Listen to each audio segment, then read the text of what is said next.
Slow poison will kill everyone one day. धीमा जहर ही एक दिन सभी को मार देगा। यहाँ पर स्लो पॉइजन मतलब धीमा जहर फार्मिंग है, केमिकल फार्मिंग। आज से कई सालों पहले ऑर्गेनिक फार्मिंग की जाती थी। खेती करने में किसी भी तरह के केमिकल का यूज नहीं किया जाता था और अभी के इंसानों के मुकाबले वो इंसान काफी ज्यादा हेल्दी हुआ करते थे और कई सालों तक जिंदा भी रहते थे। लेकिन 1960 में हरित क्रांति के बाद से इंडिया में फार्मिंग में काफी ज्यादा केमिकल्स का यूज किया जाने लगा। जब बीज को खेत में बोया जाता है तब भी केमिकल्स का यूज किया जाता है और कीटनाशक केमिकल्स का भी यूज किया जाता है। इन केमिकल्स से कितना नुकसान हो रहा है शायद आपको इसके बारे में अंदाजा भी नहीं है। आज की इस वीडियो में हम इसी के बारे में जानेंगे। इससे पहले हमारी वीडियो को लाइक और चैनल को सब्सक्राइब जरूर करें। इंडिया में हर किसान केमिकल फार्मिंग करता है। अगर आप एक किसान है तो आप भी कहीं ना कहीं खेती करने में केमिकल्स का यूज जरूर करते होंगे। फसलों में बड़े पैमाने पर कीटनाशक केमिकल्स का भी यूज किया जाता है। इन कीटनाशक केमिकल्स का फसल पर छिड़काव किया जाता है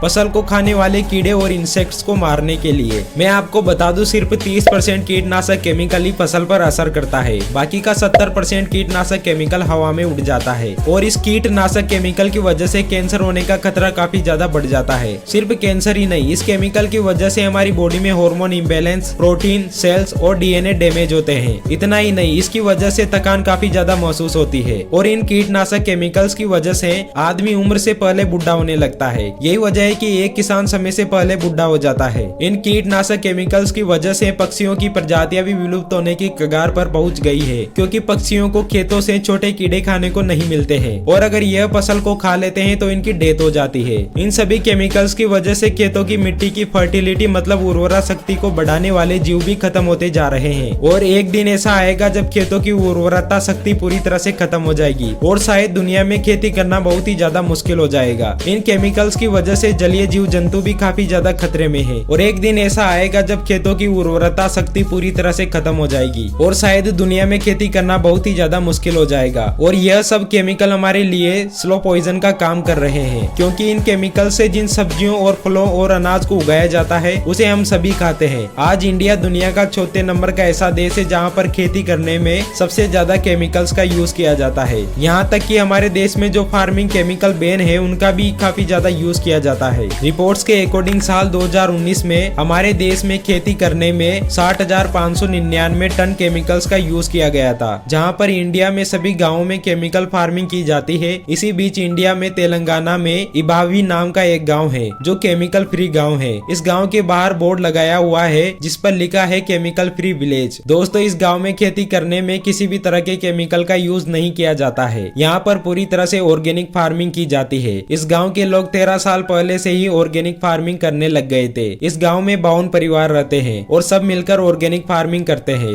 दरअसल यह भी पहले केमिकल फार्मिंग किया करते थे, पर धीरे धीरे इनकी जमीन की उर्वरता खत्म होने लग गई थी और जमीन बंजर होने लगी थी। सभी लोग ऑर्गेनिक फार्मिंग करने लगे और अब इस गाँव के आसपास के गाँव के किसान भी ऑर्गेनिक फार्मिंग करने लगे हैं और इन गाँव का अनाज फॉरेन में भी बेचा जाता है और साथ ही इन गाँव वालों की हेल्थ भी ठीक रहती है। दोस्तों, हमें ज्यादातर बीमारियां केमिकल वाली सब्जियां, फल, अनाज खाने से होती है और अगर हम ऑर्गेनिक फल, सब्जियां, अनाज खाएं तो हम कई बीमारियों से बच सकते हैं। लेकिन केमिकल फार्मिंग करना किसानों की मजबूरी है। इसकी वजह है फसल से अच्छे पैसे मिलना, फल का जल्दी उगना, अनाज का जल्दी उगना और अगर गवर्नमेंट चाहे तो ऑर्गेनिक फार्मिंग करने में किसानों की मदद कर सकती है। गवर्नमेंट किसानों के लिए कुछ बजट की व्यवस्था कर सकती है, लेकिन गवर्नमेंट ने कभी भी किसानों का साथ नहीं दिया और न ही किसानों को उनकी फसल का सही दाम दिया।